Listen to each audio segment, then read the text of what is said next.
സംസ്ഥാന സർക്കാരിന്റെ നേതൃത്വത്തിൽ മുഖ്യമന്ത്രി അടക്കമുള്ളവർ ഇന്നിപ്പോൾ രക്തസാക്ഷി മണ്ഡലത്തിൽ സമരം സത്യാഗ്രഹം ചെയ്യുകയാണ്.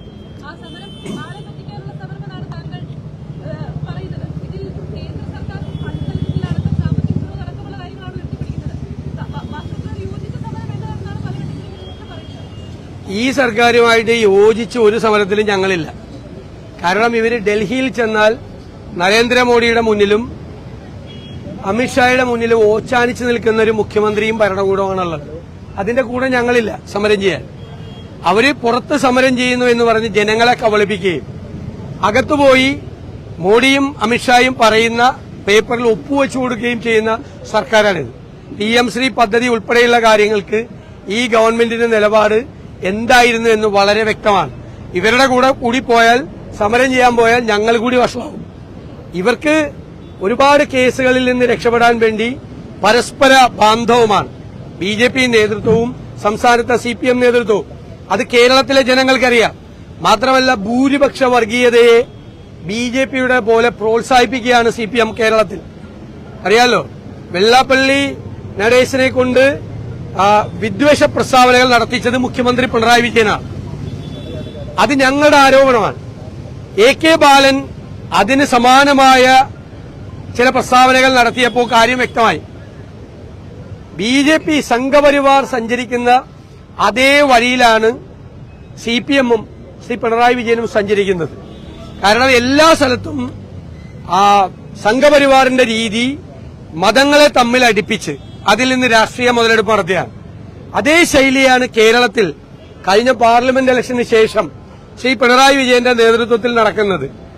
ഇത് ഭൂരിപക്ഷ വർഗീയതയെ പ്രോത്സാഹിപ്പിക്കാനുള്ള ശ്രമം. അതുവരെ ന്യൂനപക്ഷ വർഗീയതയാണ് പ്രോത്സാഹിപ്പിച്ചിരുന്നത്. ഇപ്പൊ ഭൂരിപക്ഷ വർഗീയതയെ പ്രോത്സാഹിപ്പിക്കുക, അതിൽ നിന്നും ജനങ്ങളെ കബളിപ്പിക്കാൻ വേണ്ടിയിട്ട് നടത്തുന്ന സമരമാണ്. അല്ലാതെ രക്തസാക്ഷി മണ്ഡപത്തിൽ ഇവര് സമരം നടത്തിയ എന്താ കാര്യം? ഒരു കാര്യമില്ല. ഇവരവിടെ പോയി സെറ്റിൽ ചെയ്യാൻ BJP നേതാക്കന്മാരുമായിട്ട് സന്ധിയാണ്. രാഷ്ട്രീയമായ അവിശുദ്ധ ബാന്ധവമാണ്. അത് മറച്ചു പിടിക്കാൻ വേണ്ടിയിട്ടുള്ള സമരമാണ്. ആ സമരത്തിനൊന്നും ഞങ്ങളില്ല.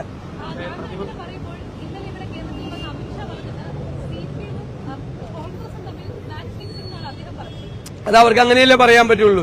ഞങ്ങൾ CPMഉം ഞങ്ങൾ ഒരുമിച്ചാണെന്ന് അമിത്ഷായ്ക്ക് പറയാൻ പറ്റുമോ? ഇവിടെ കോൺഗ്രസും CPMഉം നേരിട്ട് ഏറ്റുമുട്ടുകയാണ് എന്നറിയാൻ പാടില്ലാത്ത ആരാണ്?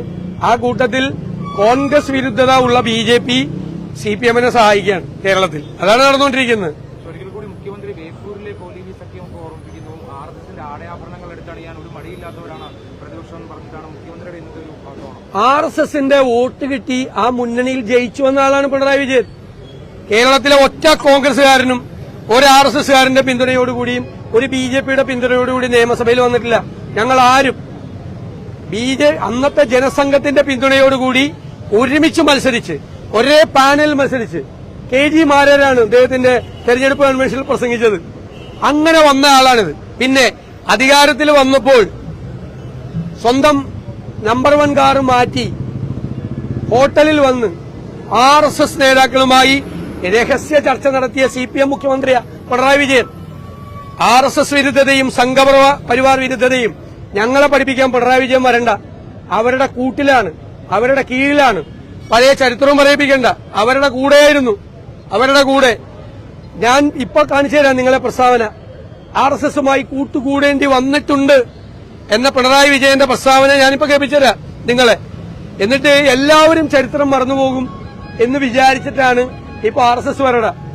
RSSന്റെ ആടയാഭരണമല്ല, RSS കുഴിച്ച കുഴിയിലാണ് ഇറങ്ങിയിരുന്നിരുന്നത് ഇത്രയും നാള്. മനസ്സിലായില്ലേ?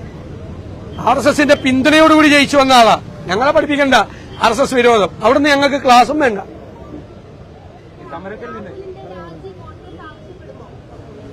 പാർട്ടിക്ക് പുറത്തുള്ള ആളുകളോട് എങ്ങനെ രാജി ആവശ്യപ്പെടുന്നു? ഞങ്ങൾ ആ വിഷയത്തിൽ ഞങ്ങളൊന്നും പ്രതികരിക്കുന്നില്ല. ഞാൻ ഇന്നലെ പറഞ്ഞതാണ്.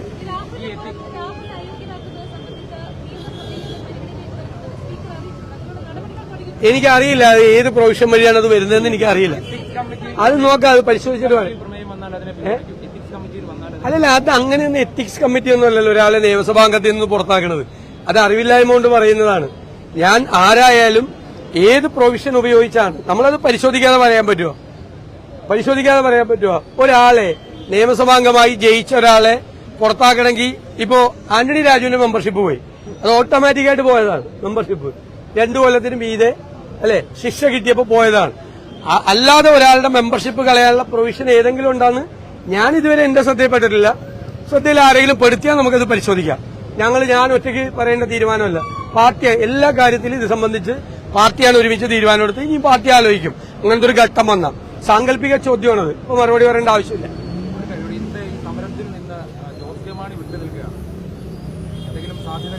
അല്ല, ഞാൻ അതിനെക്കുറിച്ച് അദ്ദേഹം ഇപ്പോഴും ഇടതുമുന്നണിയിലെ ഒരു ഘടകകക്ഷിയാണ്. ഇടതുമുന്നണിയിലെ ഒരു ഘടകകക്ഷിയുടെ അവരുടെ ഒരു വിശ്വാസ്യത നഷ്ടപ്പെടുന്ന രീതിയിൽ ഞാൻ ഒന്നും പറയില്ല, ഒന്നും സംസാരിക്കില്ല. അങ്ങനെ പറയാൻ പാടില്ല. നമ്മൾ ഒരാ മുന്നണിയിലല്ലേ ഇപ്പൊ. മുന്നണിയിൽ എന്തെങ്കിലും പുതിയ ആളുകൾ ആരെങ്കിലും വരുവാണെങ്കിൽ നിങ്ങളെ വിളിച്ച് പറയില്ല. നമ്മൾ നിങ്ങളോടല്ലേ ആദ്യം പറയുള്ളൂ. എടാ